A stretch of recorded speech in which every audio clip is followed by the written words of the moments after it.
오늘의 움직인 대형주 중에 가장 강한 에너지였어요. 결국은 조단위 회사끼리 앞서거니 뒤서가니 하는 그런 하루의 모습을 보여줬습니다.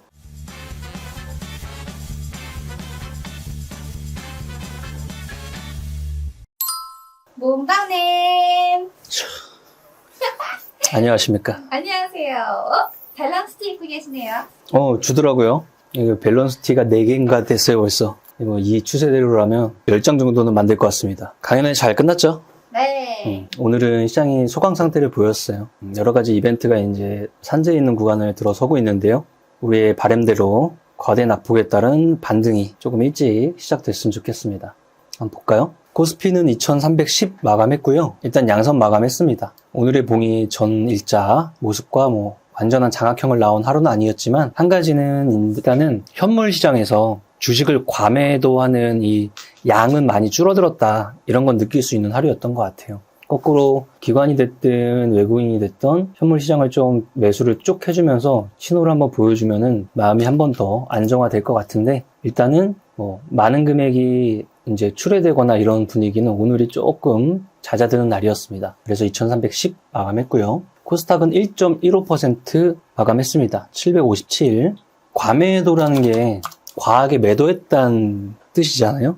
그러면 누군가는 그랬던 기준을 잡고 과하게 매도했구나 이런 말을 할 텐데, 나 혼자만의 기준을 생각해서 그걸 과매도라고 생각하면은 시장에서는 아무런 영향이 없겠죠.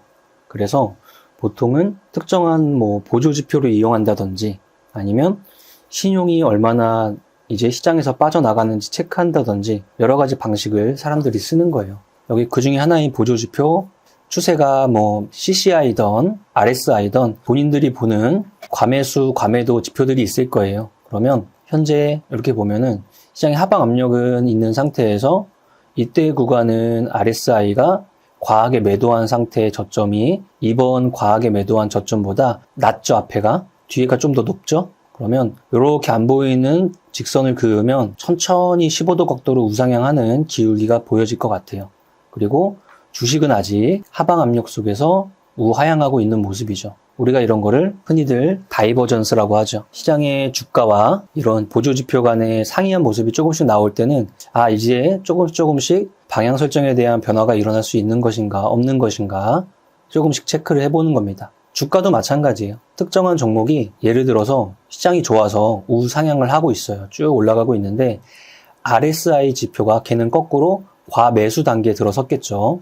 그래서 70 위에서 여전히 움직이다가 조정받다가 움직이다가 이러면서 이때의 고점과 다음의 고점을 이은 직선이 우하향하고 있다면 현재 위에서 올라가고 있는 추세는 다이버전스 현상이 일어나면서 조금 속도감이 느려질 수 있을까라는 생각을 하는 뒤집힌 상태 정도 되는 것 같아요. 물론 외부 충격 요인이 아직 상쇄된 건 아니잖아요. 이 중동권에 대한 이란의 헤즈볼라, 엄밀히 말하면 그쪽에 연설 같은 것들이 예정되어 있어요. 강경한 말을 하겠죠. 그런 것들에 따라서 시장의 외부 충격이 상존해 있는 상황이지만, 과매도권에 들어간 상태에서 그런 충격이 중첩되거나 여러 번 나오다 하면은 우리가 러시아 전쟁 초기 생각하면 될 것 같아요. 엄청난 압박감과 시장이 이제 시간이 어느 정도 지나면은 이것도 충격 맞는데 덜 받는 이런 느낌을 받을 때가 올 거예요. 이번 중동 사태도 당연히 충격이지만 금융시장의 영향은 덜 받는 이런 느낌이 중첩되고 과매도도 풀리고 이러면서 바닥을 잘 딛고 움직였으면 하는 바람입니다. 여전히 미국의 나스닥이나 여러 지수들 같이 잘 참고하고 계셔야 됩니다. 코스피 200 보겠습니다. 삼성전자 딱 보합 마감했네요. 내일이 무슨 날이냐면 3분기 실적 발표 확정치 얘기하고 더 중요한 컨퍼런스 콜을 하는 날이에요. 3분기까지는 이렇게 해서 기준이 잡혔고요.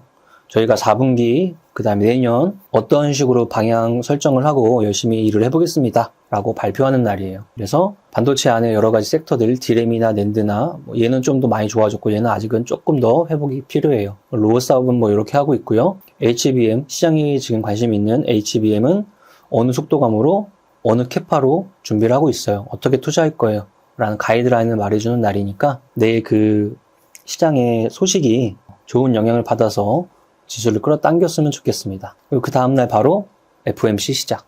자, LG엔솔 1%, 하이닉스 보합이고요. 삼바도 보합, 포스코홀딩스 2% 정도 상승. 눈에 띄는 거는 실적 발표 이후에 종합 자동차 회사의 주가 하락이에요. 현대차와 기아가 호실적을 발표한 이후에 주가가 빠지고 있어요. 우리가 이런 거를 강연회에서도 퀴즈 하나 나왔던 것 같아요. 빼다콤플리, 기정사실화, 아니면 셀온, 재료 노출, 차익 이런 걸로 설명을 할 수 있을 것 같아요. 이런 것들이 전반적으로 자동차 업종에서 조금 나타나고 있습니다. 그 다음 화학업종 중에서 유화업종들 생각보다는 조금 실적이 좋아지고 아니면 중국이 이제 부양이 들어가면서 유화 쪽 에너지가 조금 더 살아있는 것 같고요. 대한유화라든지 뭐 이런 애들, 그 다음에 뭐 자동차 종합사, 네이버, 카카오. 네이버가 잘하는 게 아니고 상대편에서 못하고 있으니까 상대적으로 되게 잘 버텨 보이네요. 우리가 아주 대형 기업 CEO라고 할까요? 그런 사람들이 여러 가지에 이제 연관이 돼서 만약에 구속이 되든 안 되든 그런 구설수에 많이 올라와 있다고 생각해 보자고요. 작년 같은 경우에 엔터사 중에 그런 데가 하나 있었어요.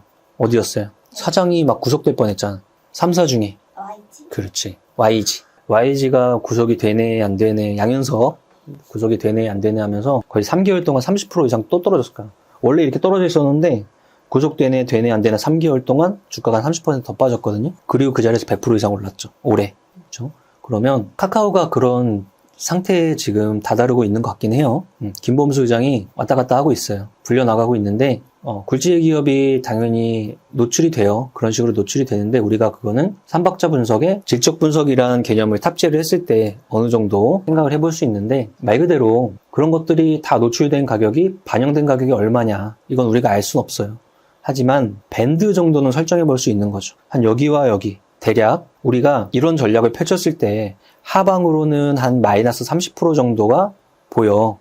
그런데 전략이 완성이 된 이후에 상방으로는 50%에서 100% 정도는 전략상 구간 설정을 할 수 있을 것 같아 했을 때는 특정한 구간 이후에부터는 맞춰가는 구간이 돼버리는 거죠. 그래서 좋은 기업이나 실질적으로 사업을 하는 회사가 엄청난 외풍에 의해서 흔들렸을 때 시간의 개념이 충분히 들어선다면 이겨내는 기업들이 꽤 있었어요. 작년에 YG에 그럴 때도 그랬고 뭐 한스바이오메드 이런 애들도 그랬고 뭐 메디톡스나 휴젤 비슷한 케이스가 여러 개 있는 것 같아요. 다 잘 됐으면 좋겠습니다. 그 정도고요. 정렬했을 때 대한유화 오늘 10% 상승했죠. 우리가 진짜 실적이 좋고 수주가 좋고 너무 좋습니다 라고 했는데도 손이 잘 안 나가는 업종들이 있어요. 거의 잠수함 같은 애들, 그죠? 조선주, 화학주 이런 애들이. 근데 지금의 화학주는 아무래도 경기가 안 좋아지는 국면 맞잖아요. 그런데도 반등하고 있다는 건 그 안에서 실적에 대한 부분이 생각보다 잘 나오거나 아니면 화학업종의 베이스 깔려있는 많은 기업들이 깔려있는 중국 쪽에서 부양이나 여러 가지 데이터가 조금씩 바뀌다 보니까 추세가 조금씩 이렇게 좋아지고 있는 국면으로 가고 있습니다. 화학주를 혹시 갖고 계신 분들은 추이를 잘 한번 지켜보시기 바랍니다. 한화시스템 오늘 움직인 재료가 3분기 호실적이었어요. 그럼 이때의 재료는 뭐 우주항공이나 방산주의 이미지였을 거예요. 그러면 3분기 호실적에 대한 부분을 여기서 이만큼의 10%의 상승을 가져갔다면 주가는 그전부터 이렇게 하락이 나왔죠. 그렇죠?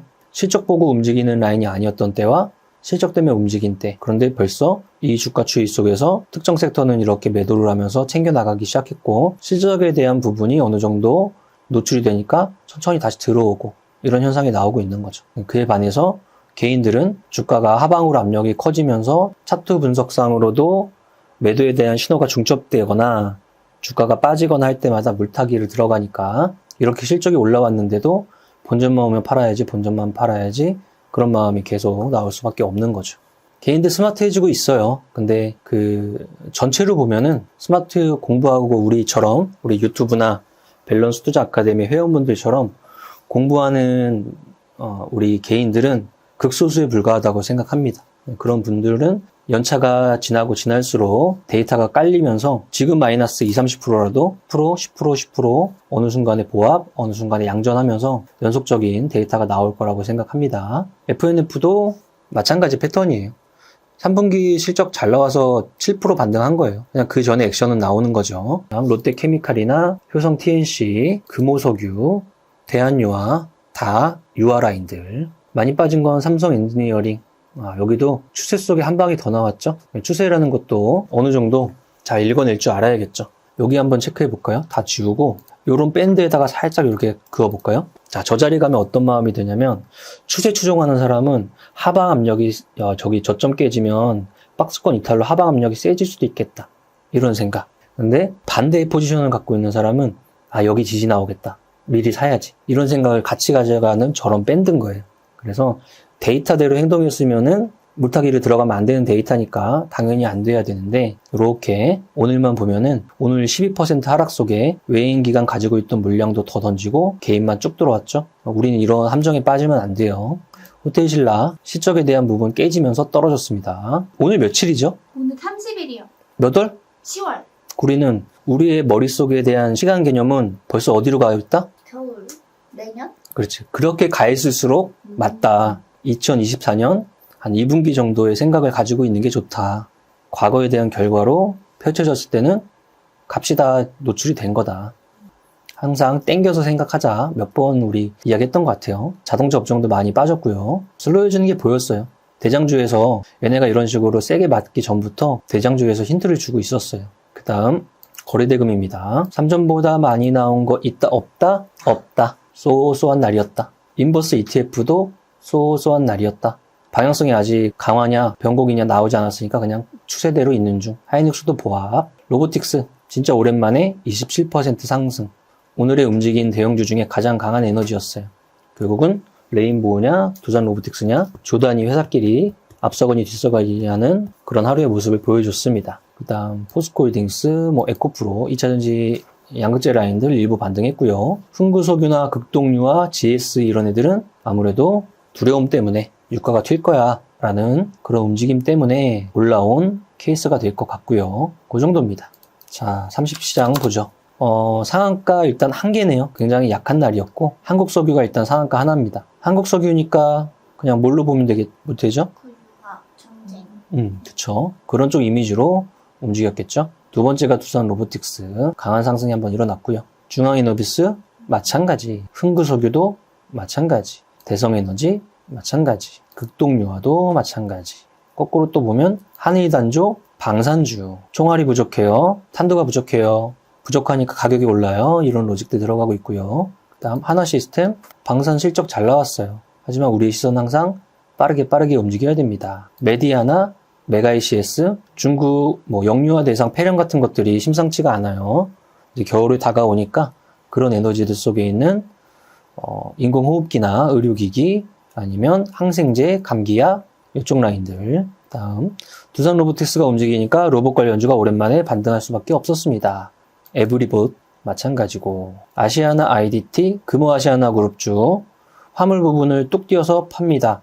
그러면 그 화물 부분 때문에 해외 여러 나라에서 너네 합병하면 너무 너네가 다 독식할 것 같지 않니? 안 될 것 같은데?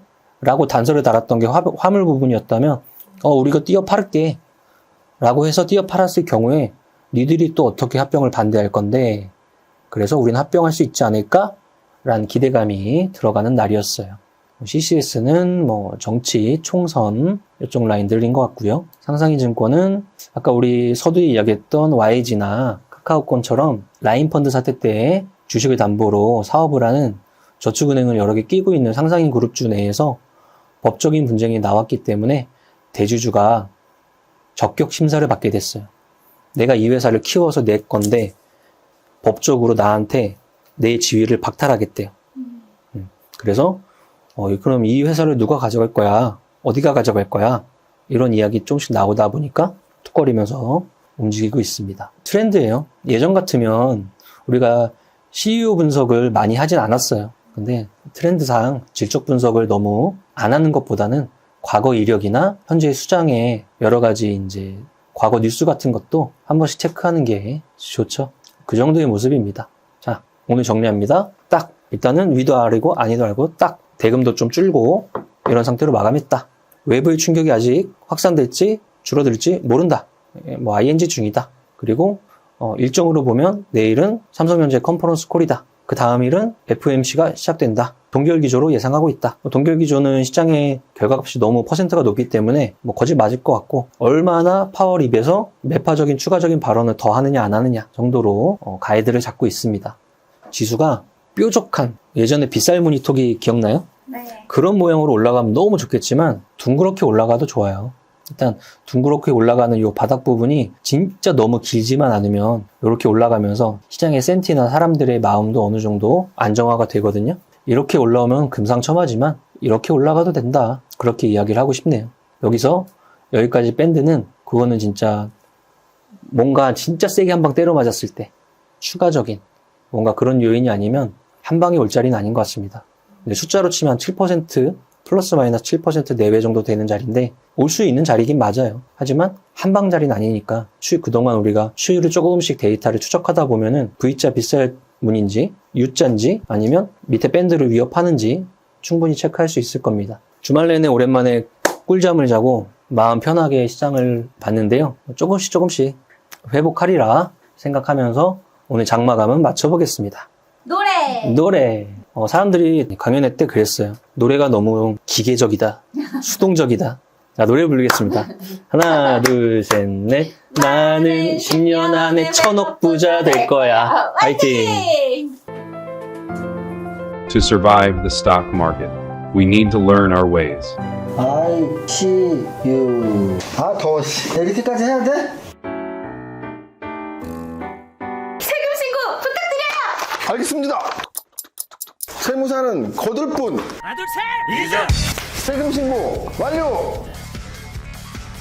마구 마십 성공했어. 아, 죽을 뻔했네. 아, 나 보험가입 돼 있지? 보험가입은 밸런스 에셋에서. Don't think, just do. 지금 가입하라고. 유튜브 멤버십 가입했어? 아니요. 제발 가입해. 이러다 다 죽어.